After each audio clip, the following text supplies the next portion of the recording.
रूपकुंड, जिसका सच सबसे पहले 1942 में सामने आया था। जब एक ब्रिटिश फॉरेस्ट रेंजर यहाँ घूम रहा था तब उसे इस लेक में कुछ कंकाल दिखाई पड़े, जिसके बाद पता चला कि जब भी यहाँ सर्दी कम पड़ती है और बर्फ पिघलती है तब यहाँ कंकालों का दिखना शुरू होता है। ऐसा माना जाता है कि यहाँ से कई सौ इंसानों के कंकाल निकाले जा चुके हैं और पता नहीं अभी कितने और कंकाल इस लेक के अंदर मौजूद हैं। अब इतने सारे लोग एक साथ कैसे मरे, इतने सारे लोगों के कंकाल यहाँ पर कैसे आए, आखिर रूपकुंड का सच क्या है, क्यों इस लेक को लेक ऑफ स्केलेटन का नाम दिया जाता है, आज हम इसी के बारे में बात करेंगे। तो बस आप जुड़े रहो इस वीडियो में आखिरी तक, क्योंकि आज की वीडियो वाकई आपको हिला कर रख देगी। तो सबसे पहले की जो स्टोरी सामने आती है वो ये कि 14th सेंचुरी में एक राजा हुआ करते थे जिनका नाम था राजा जसदवल और उनकी वाइफ का नाम था रानी बलम्पा। अब एक बार राजा के मन में आया कि रूपकुंड, जिससे मां पार्वती के एक रूप की भी कहानी जुड़ी हुई है, तो राजा के मन में आया कि हम नंदा देवी मंदिर की यात्रा निकालेंगे। राजा को यह लगा कि हम यहाँ से माता की यात्रा निकालेंगे और माता की वहां पर पूजा करेंगे। अब जब उन्होंने अपने सभी लोगों को बुलाया और बोला कि हम एक बड़ी यात्रा नंदा देवी के लिए निकालने वाले हैं, तो उनकी वाइफ ने भी उनके साथ चलने की बात कही। पर क्योंकि राजा की वाइफ प्रेग्नेंट थी तो राजा ने उन्हें साथ ले जाने से मना कर दिया। पर रानी अपनी जिद पर अड़ गई और वो बहुत ही ज्यादा साथ चलने की जिद करने लगी, जिसके बाद राजा उन्हें अपने साथ ले जाने को राजी हो गए। अब नंदा देवी पहुंचने से पहले राजा एक जगह आराम करने के लिए रुके और ये जगह थी रूपकुंड। वही रूपकुंड लेक के पास उन्होंने अपना एक कैंप वगैरह लगाया। अब क्योंकि वो राजा थे तो उनके सोचने का तरीका बड़ा डिफरेंट था। उन्होंने वहां टेंट लगवाकर नाच गाना शुरू कर दिया, शराब पी गई और जश्न की तरह वहां पर सब कुछ मनाया गया।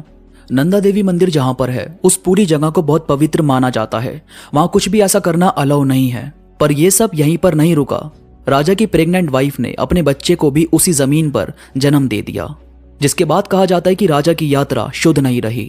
राजा के आगे बढ़ने से पहले ही वहां का मौसम बदलने लगा।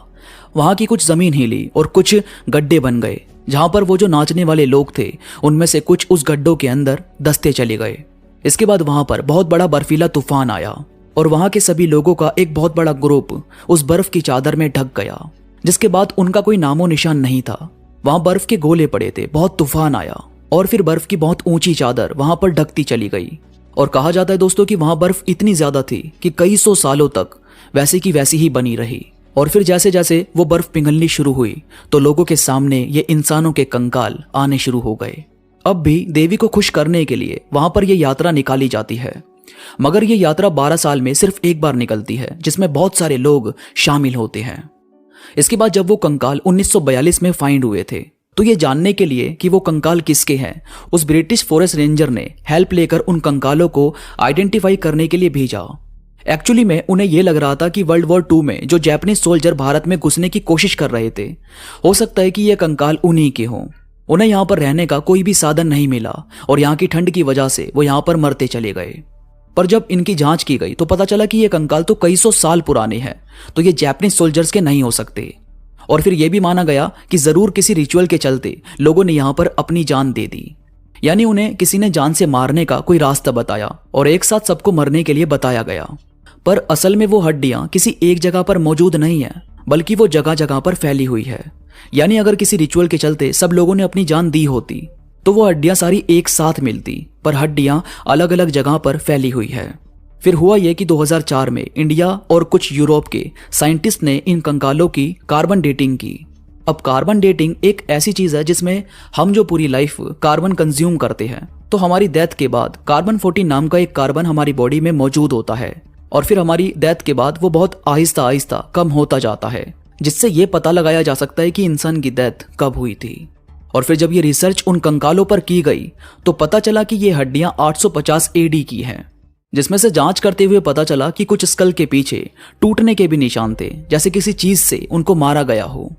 पर साइंटिस्ट ने यह बात भी कही कि हो सकता है कि भारी बर्फ के गोले किसी के सर पर पड़े हों, जिसकी वजह से उनके सिर पर यह चोट लगी और इसी तूफान की वजह से इसके बहुत ज्यादा चांस है कि लोग यहाँ पर मारे गए। लेकिन सबसे ज्यादा हैरान करने वाली बात तो अभी हाल ही में सामने आई है, जिसमें यह पता चला कि वो जो हड्डियां वहां पर मौजूद है वो किसी एक तरह के लोगों की नहीं है, यानी एक जगह रहने वाले लोगों की नहीं, बल्कि ये हड्डियां दो अलग अलग ग्रुप की है। इन्हीं स्केलेटन में कुछ स्केलेटन ऐसे भी थे जो ग्रीस के लोगों के भी थे क्योंकि उनके डीएनए ग्रीस के एक आइलैंड के लोगों से मैच करते थे। और जब इसे थोड़ा और देखा गया तो पता चला कि दो तरह की हड्डियों के मरने के वक्त में भी बहुत बड़ा डिफरेंस है। जैसे कुछ हड्डियां हजारों साल से वहां पर मौजूद है और कुछ 400-500 साल पहले से। यानी ऐसा नहीं हो सकता कि वहां पर जो हुआ वो बस एक ही बार हुआ हो। वहां पर जो भी हुआ है वो एक से ज्यादा बार हुआ है, जिसकी वजह से इतने सारे लोग अलग अलग वक्त में एक बार में मारे गए।